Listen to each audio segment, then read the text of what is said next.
Hello friends, नमस्कार। कैसे हैं आप सब।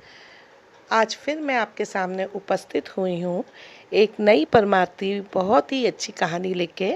और आज की कहानी का मेरा शीर्षक है कर्मों का हिसाब। महाभारत की एक कथा है कि जब लड़ाई खत्म हो गई और शांति हो गई, तब एक दिन धृतराष्ट्र ने श्री कृष्ण जी से पूछा कि मैंने अपनी ज़िंदगी में ऐसा कोई पाप नहीं किया कि जिसकी सज़ा ऐसी कड़ी मुझे मिली है। मैं अंधा हुआ और मेरे 100 पुत्र मारे गए। तब श्री कृष्ण ने जवाब दिया कि ऐसी सज़ा का कारण मैं आपको अभी बतलाता हूँ। और धृतराष्ट्र के सिर पर हाथ रखा। कुछ देर बाद हाथ हटा लिया और पूछा कि तुमको क्या मालूम हुआ। धृतराष्ट्र ने जवाब दिया कि मुझको एक पहले के मनुष्य जन्म के कुछ कर्मों की याद आ गई, परंतु उन कर्मों में कोई कर्म ऐसा मालूम नहीं हुआ जिसकी ऐसी कड़ी सजा मुझे मिली हो। तब श्री कृष्ण ने दोबारा उनके सिर पर हाथ रखा और थोड़ी देर बाद उसे फिर से हटा लिया और पूछा कि अब क्या मालूम हुआ। तो धृतराष्ट्र ने जवाब दिया कि अब एक और पहले मनुष्य जन्म के कर्मों की याद मुझे आई है, मगर उन कर्मों में भी कोई भी कर्म ऐसा मालूम नहीं हुआ है जिसके कारण मेरे को ये बड़ी सजा मिली है।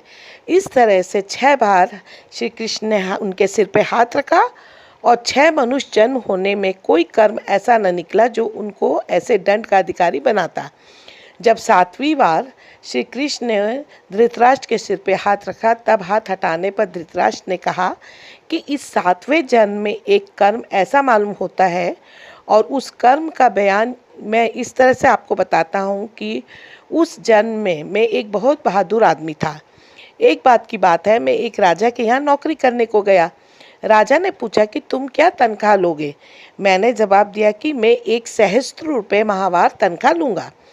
राजा ने पूछा क्या काम करोगे।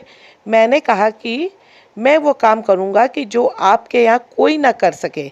राजा ने मुझको उतनी ही तनख्वाह पर रख लिया। राजा ने कोई काम सुपुर्द नहीं किया और यही कहा तुम दरबार में हाजिरी दिया करो।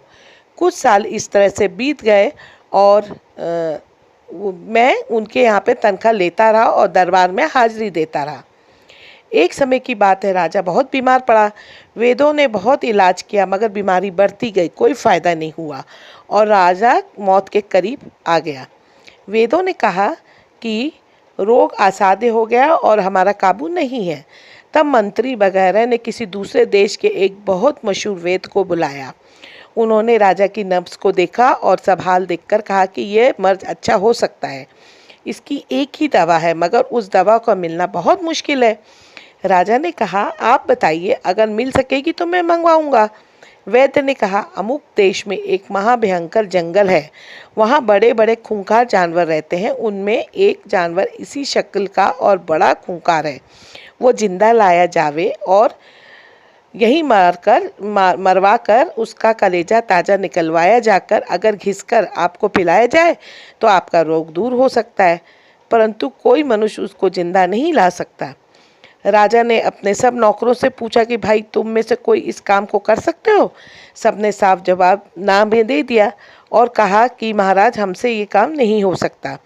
तब राजा ने मुझसे कहा कि तुम इस बात के कहने पर नौकरी पर रखे गए थे कि जो कोई काम ना कर सके तो वो काम मैं करूँगा। मैंने कहा निसंदेह उस जानवर को जिंदा पकड़कर मैं लाऊंगा, मगर मुझको एक घोड़ा और एक ऊँट और 4 आदमी दिए जावे। वे आदमी वो ऊँट जंगल के बाहर में एक जगह खड़े रखूँगा और मैं अकेला घोड़े पर सवार होकर जंगल में जाऊँगा। राजा ने सब इंतज़ाम करते हुए मेरे कहने के मुताबिक किया और मैं आदमियों व ऊँट व घोड़ों के पर सवार होकर जंगल के लिए रवाना हो गया। कुछ दिनों में उस जंगल में पहुंचा और ऊँट पे आदमियों को बाहर छोड़कर मैं जंगल में दाखिल हुआ। कुछ ही दूर जाने पर वो जानवर मुझे दिखाई दिया और उसके 100 बच्चे थे जो इधर उधर घूम रहे थे। मैंने पहले तीरों से सब बच्चों को मार डाला और उस जानवर को बड़ी युक्ति से अंधा किया ताकि वो मुझ पर हमला ना कर सके। फिर घोड़े से उतरकर उसे रस्सी से इस तरह बांधा कि घसीटने में वो मर न जाए और घोड़े पर सवार होकर घसीटता हुआ मैं जंगल के बाहर आया और फिर आदमियों की मदद से ऊँट पर लदवा कर बांध दिया। इस तरह मैं उसको जिंदा अपने राजा के पास ले आया। राजा बहुत प्रसन्न हुआ और वैद्य ने उसका पेट फाड़ा और कलेजा निकालकर पानी में घिसकर राजा को पिलाया। राजा का रोग दूर होना शुरू हो गया और थोड़े ही दिन में राजा बिल्कुल स्वस्थ हो गया। यह सुनने पर श्री कृष्ण ने धृतराष्ट्र से कहा कि उस राजा की जान बचाने के कारण तुम राजा हुए और तुमने उस जानवर के 100 बच्चों को मारा, इसलिए तुम्हारे 100 बच्चे मारे गए, और तुमने उस जानवर को अंधा किया, इस कारण तुम अंधे हुए। तो फ्रेंड्स, इस कहानी से हमें यही सारांश मिलता है कि हर एक जन्म के प्रारब्ध कर्मों में पहले के कई जन्मों के कर्म हमारे मनाकाश पर चित्रों के रूप में रहते हैं, और जितने कर्म प्रारब्ध में शामिल होते हैं उनके चित्र मनाकाश से मिटकर स्थूल शरीर में आते हैं, जैसा कि हस्त, मस्तक इत्यादि अंगों की रेखाओं से पता चलता है। तो फ्रेंड्स, इस कहानी से हमें यही शिक्षा मिलती है कि हमारे कर्म ही हमारे साथ जाते हैं। जो हम पिछले जन्म में हमारे प्रारब्ध के जो कर्म हमने किए हैं उनको ही हमें भुगतना पड़ता है। हर इंसान खाली हाथ आता है और खाली हाथ ही जाता है। जीवन में उसने जो दौलत कमाई है और जो धन दौलत एकत्रित की है सब इधर की इधर ही रह जाती है। जायदाद, सोना चांदी, बैंक बैलेंस कुछ भी साथ नहीं जाता है। खाली जाता है तो सिर्फ हमारे कर्म जो हमने जीवन भर किए हैं, अच्छे हों या बुरे। अच्छे कर्मों का फल अच्छा और बुरे कर्मों का फल बुरा मिलता है। जो हम कर्म करते हैं, अच्छे या बुरे, वही घूमकर हमारे सामने आते हैं। इसीलिए हर इंसान को अच्छे ही कर्म करने चाहिए, क्योंकि ऊपर जाकर अपने कर्मों का हिसाब किताब देना ही पड़ता है। इसीलिए हमेशा ये हमें सोचना चाहिए कि जन्म अगर हुआ है तो मौत भी एक दिन ज़रूर होगी। इसीलिए इस जन्म में जितना अच्छा कर सके उतना ही अच्छा करते जाओ, क्योंकि जितने अच्छे कर्म पूरे जीवन में किए होंगे या बुरे कर्म जीवन में किए होंगे, ऊपर जाकर सबका हिसाब होगा। इसलिए अपने कर्मों को जीवन में जितना हो सके सुधारना चाहिए। किसी का बुरा ना सोचना चाहिए, ना ही बुरा करना चाहिए। लोग जीवन में एक दूसरे का बुरा करते रहते हैं, वे शायद भूल जाते हैं कि ऊपर जाकर सबका हिसाब किताब एक दिन देना ही पड़ेगा। हिसाब अगर अच्छा है तो अगले जन्म में सब अच्छा ही मिलेगा, बुरा करने पर बुरा मिलेगा। इसलिए भगवान से हमेशा डरना चाहिए और अपने कर्मों का हिसाब किताब ठीक रखना चाहिए।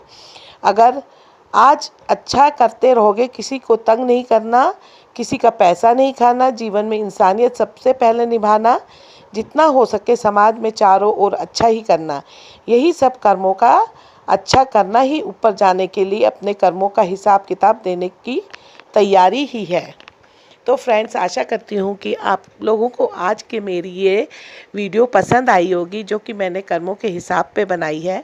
और अगर आज आपको मेरी वीडियो पसंद आती है तो आप प्लीज़ इसको ज़्यादा से ज़्यादा अपने फ्रेंड्स में शेयर कीजिएगा, लाइक कीजिएगा, और फेसबुक पे, व्हाट्सएप पे भी शेयर कीजिएगा, और मेरे चैनल को सब्सक्राइब करना तो बिल्कुल बनता ही है।